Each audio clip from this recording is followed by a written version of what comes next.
Good morning.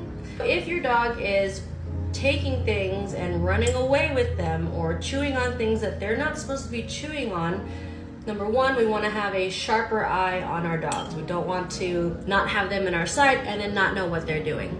And if I could give you some things to start working on with your dog, it would be leave it, it would be drop it, and it would be recall. Then I would also recommend that you have appropriate toys for your dog to chew on. So alternative things and different textures and different types of toys. So a combination of like Nylabones and plush toys, just a variety.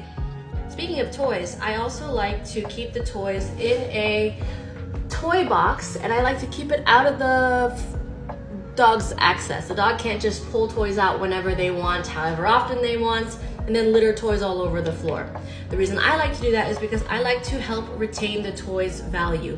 If they're all over the floor all the time and then your dog is chewing on your sock and you're like, no, Fido, take this. He's like, no, that's there all day. I don't want that, I want this thing. So they kind of take it for granted. So I would recommend keeping the toys out of reach of the dogs and then give it to them so that they have something to play with and they're like, oh my God, I forgot I had that toy. Of course, you want to make sure that you're giving your dog adequate amount of physical and mental stimulation.